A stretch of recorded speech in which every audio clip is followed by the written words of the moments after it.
بسم اللہ الرحمن الرحیم۔ السلام علیکم ورحمۃ اللہ وبرکاتہ۔ Army chief general Qamar Javed Bajwa نے ملک کی سنگین ہوتی معاشی صورتحال پر گزشتہ روز لب کشائی کرتے ہوئے کہا کہ بحیثیت ریاست مشکل فیصلے لینے کا وقت آن پہنچا ہے تاکہ ملک کو اس زبوں حالی سے کسی طرح نکالا جا سکے۔ یہ بیان ایسے وقت میں آیا جب خطے میں حالات تیزی سے بدل رہے ہیں اور مائک پومپیو نے انڈیا کا دورہ کیا، جہاں پر کچھ اہم معاملات پر بات چیت ہوئی اور افغانستان میں طالبان کی جانب سے اچانک امریکیوں کی لاشیں گرانے کا سلسلہ شروع ہو چکا ہے۔ اسی طرح افغان صدر اشرف غنی نے دورہ پاکستان کے دوران اپوزیشن کے رہنماؤں سے ملنے پر کیوں اصرار کیا؟ شہباز شریف اور بلاول زرداری نے افغان صدر سے اکیلے میں کیوں ملاقاتیں کی؟ وہ کون سا پیغام تھا جو افغان صدر اشرف غنی کو دیا گیا؟ ان سب پر بات کریں گے۔ مزید تفصیلات میں جانے سے پہلے ہمارے چینل کو سبسکرائب کرتے ہوئے بیل آئیکن پر ضرور کلک کریں تاکہ ہر آنے والی اپڈیٹس کا نوٹیفیکیشن آپ کو مل سکے۔ ناظرین کرام، army chief general Qamar Javed Bajwa نے اسلام آباد میں واقع نیشنل ڈیفنس یونیورسٹی میں قومی معیشت سے متعلق منعقد کیے جانے والے سیمینار سے خطاب کرتے ہوئے اس قوم کو آنے والے حالات سے خبردار کیا اور قوم کو ساتھ ساتھ نوید بھی سنائی۔ Army chief general Qamar Javed Bajwa نے کہا کہ اس قوم کی تقدیر بدلنے کے لیے مشکل فیصلے کرنے کا وقت آ گیا ہے۔ انہوں نے کہا کہ ہم ایسے فیصلے کرنے جا رہے ہیں کہ یہ ملک ان قریب معاشی مشکلات سے نکلنے میں کامیاب ہو جائے گا۔ حکومتی اقدامات کی کامیابی کے لیے سب کو اپنے اپنے حصے کا کردار ادا کرنا ہوگا۔ اب وقت آ گیا ہے کہ اس پر کھل کر بات کی جائے اور ان وجوہات پر سیر حاصل بحث کی جائے کہ آخر اس ملک کو معاشی دلدل میں پھنسانے کا کون ذمہ دار ہے۔ ماضی میں مشکل معاشی فیصلے نہ کرنے اور شارٹ کٹ کی تلاش نے مشکلات میں اضافہ کیا۔ مالی بد انتظامی اور معاشی مشکلات کا سیکورٹی کے ساتھ براہ راست تعلق ہے۔ معاشی خود مختاری کے بغیر کوئی ملک خود مختار نہیں ہو سکتا، نہ ہی اس کی پالیسی آزاد ہو سکتی ہے۔ اس وقت قوم کو متحد ہونے کی ضرورت ہے۔ آرمی چیف نے قوم کو پیغام دیا کہ مسلح افواج نے دفاعی بجٹ میں کٹوتی کر کے ملک کو معاشی مشکلات سے نکالنے کے لیے اپنا حصہ ڈال دیا ہے۔ اب وقت آ گیا ہے کہ ہم ایک قوم بن کر سوچیں اور اس مشکل وقت میں اپنا اپنا کردار ادا کریں۔ ناظرین کرام، سوچنے کی بات یہ ہے کہ مسلح افواج کا سربراہ، جس کی بنیادی آئینی ذمہ داری ملک کی سرحدوں کا دفاع ہے، ان کو آخر معیشت پر بات کرنے کی کیوں نوبت آئی؟ اور آرمی چیف کا یہ کہنا کہ وقت آ گیا ہے کہ ملک کے لیے مشکل فیصلے کیے جائیں اور اس پر کھل کر بات کی جائے، یہ کس جانب اشارہ کرتا ہے؟ ناظرین کرام، آج سے تقریباً 1.5 سال پہلے فوج کے سربراہ نے کراچی کا دورہ کیا تھا، جہاں پر بزنس کمیونٹی سے خطاب کرتے ہوئے پہلی بار army chief general Qamar Javed Bajwa نے معیشت پر لب کشائی کرنا شروع کی تھی، جس پر نون لیگ اور پیپلز پارٹی نے تنقید کی اور کہا کہ اب کیا آرمی معیشت کو بھی چلائے گی؟ فوج پر کیچڑ اچھالنے والوں کو ذرہ برابر بھی خیال نہ آیا کہ ایک آرمی چیف کے سربراہ کو معیشت پر بات کرنے کی کیوں ضرورت پیش آئی۔ اگر کرپٹ اور لٹیرے سیاستدان اس قوم کو لوٹنے کی بجائے دیرپا اور قومی مفادات میں فیصلے کرتے اور اغیار کے ہاتھوں میں کھیلنے کے بجائے معاشی ترقی کے لیے اقدامات کرتے تو آج آرمی چیف کو معیشت پر بات کرنے کی ضرورت نہیں ہوتی۔ جبکہ اس بات کی تصدیق اب غیر ملکی جریدے بھی کر چکے ہیں کہ دور حاضر میں دفاعی لحاظ سے طاقتور ممالک کو معاشی طور پر کمزور کرنے کے لیے اکنامک ہٹ مینز مسلط کیے جاتے ہیں، جو اداروں کو کرپشن کے ذریعے کھوکھلا کر کے ملک کے دفاع کو کمزور کرتے ہیں۔ سوویت یونین کی مثال ہم سب کے سامنے ہے، جس کے پاس لگ بھگ 8000 ایٹم بم تھے، لیکن 10 سال کی طویل جنگ کے نتیجے میں سوویت یونین کی معیشت اتنی کمزور ہو چکی تھی کہ اس کو اپنی فوج کو مینٹین رکھنا مشکل ہو رہا تھا۔ سوویت یونین کی ریاستوں میں بغاوتیں بھڑک گئی تھیں اور روس میں معاشی صورتحال اتنی ابتر ہو چکی تھی کہ اناج کے لالے پڑ چکے تھے، جس کے بعد سوویت یونین کو افغانستان سے نہ صرف دم دبا کر بھاگنا پڑا بلکہ سوویت یونین کے زیر تسلط سینٹرل ایشیا کے ممالک بھی سوویت یونین کے تسلط سے آزاد ہو گئے۔ ناظرین کرام، اس بات میں کوئی شک نہیں کہ ملک کی سیکورٹی اور معیشت کا چولی دامن کا ساتھ ہے۔ جس ملک کی معیشت مضبوط ہوگی، اس کا دفاع بھی اسی قدر مضبوط ہوگا۔ جس کی معیشت کمزور ہوگی، اس کا براہ راست اثر ملک کی دفاع پر پڑے گا۔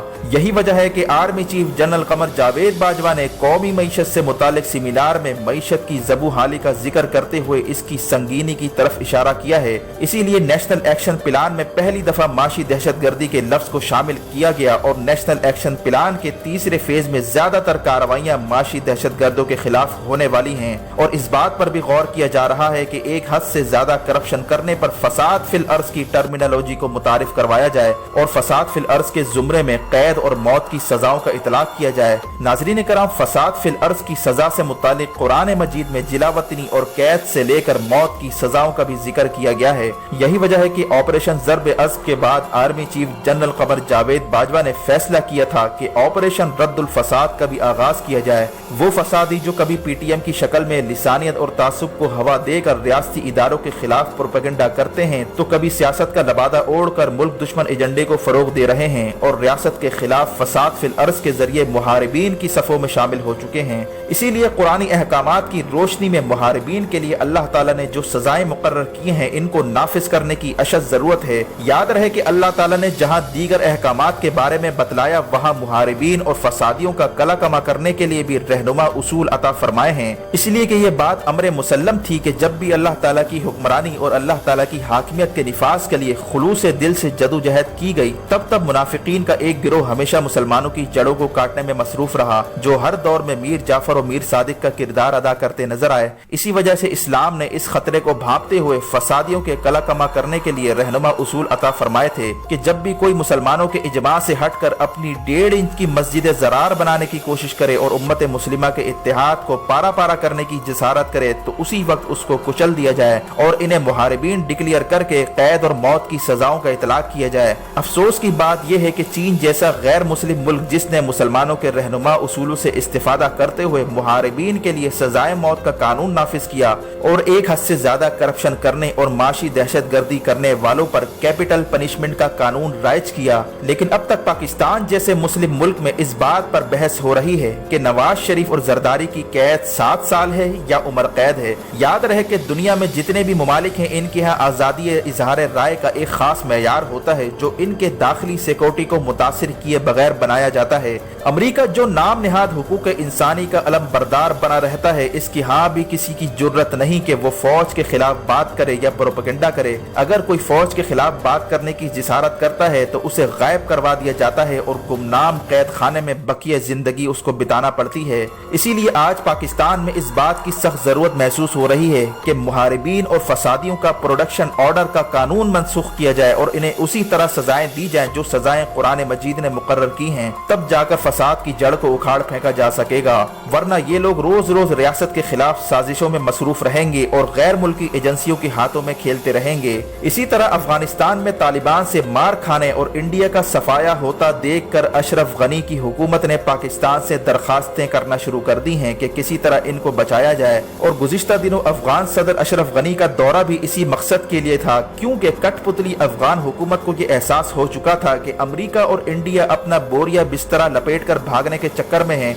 और शुमाली इत्तेहाद की ये अक़लियती हुकूमत तालिबान का निवाला बनने जा रही है। इस वक्त 70% से ज्यादा इलाके पर तालिबान का कंट्रोल हो चुका है, जबकि अमेरिका हकीकत पसंदी को मद्देनजर रखते हुए तालिबान से अमन की भीख मांग रहा है और अमेरिका ने तालिबान से वादा कर लिया कि वो अफगानिस्तान से अपनी फौजें निकाल रहा है और तालिबान से इस बात की जमानत मांग रहा है कि इस दौरान इसकी अफवाज पर हमले ना किए जाएं। यानी वो अमेरिका जो सुपर पावर और न्यू वर्ल्ड ऑर्डर का नारा लगाकर अफगानिस्तान पर चढ़ दौड़ा था, आज 18 साल बाद उन्हीं तालिबान से अमेरिका अमन की भीख मांग रहा है। और अमेरिका की ख्वाहिश है कि वो जाने से पहले इंडिया को इस बात पर कायल करे कि वो अपनी मिलिट्री भेजकर अमेरिकी मफादात को प्रोटेक्ट करे, लेकिन इंडिया अपनी फौज भेजने के लिए तैयार नहीं है, क्योंकि इसे मालूम है कि अफगानिस्तान में जाने का रास्ता है, वापसी का रास्ता नहीं है। जब अमेरिका जैसी बड़ी ताकत अपनी फौज निकाल रही है तो इंडिया वहां जाकर अपना नुकसान क्यों करवाए। यही वजह है कि माइक पोम्पियो का इंडिया का दौरा भी इसी सिलसिले की कड़ी थी, जिसमें इंडिया को कायल करने की कोशिश की गई थी कि अगर वो अमेरिका का स्ट्रेटेजिक पार्टनर बनना चाहता है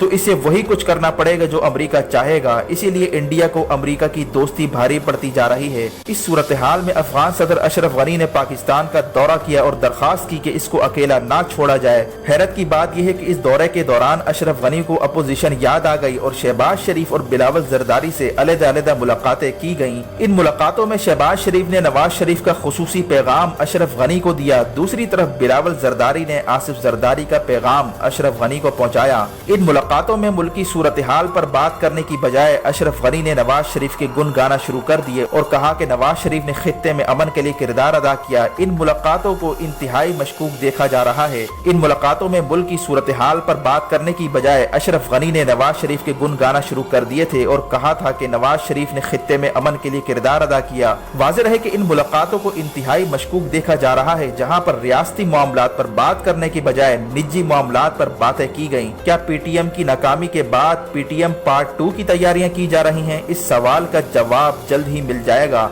लेकिन बदलती सूरत हाल में आर्मी चीफ का ये बयान कि इस रियासत को ठीक करने के लिए सख्त और मुश्किल फैसले करना होंगे, बहुत सौ को परेशान कर दिया है। और हाल ही में इकोनॉमिक सिक्योरिटी काउंसिल का क़याम और मुल्क में होने वाली माशी दहशतगर्दी की वारदातों की तहकीकात का आगाज करना इस बात का सबूत है कि अब आने वाले दिनों में माफिया की सरकोबी के लिए और फसाद फिल अर्ज के खात्मे के लिए रियासत ने फैसला कुन कार्रवाई करने का तहैया कर लिया है, जो पायदार अमन और तरक्की की जानिब इस मुल्क को लेकर जाएगा। वीडियो देखने का शुक्रिया। वीडियो को लाइक करके अपने दोस्त और अहबाब के साथ जरूर शेयर करें। अपना और गिरदुनवाह के लोगों का ख्याल रखें। फी अमानिल्लाह।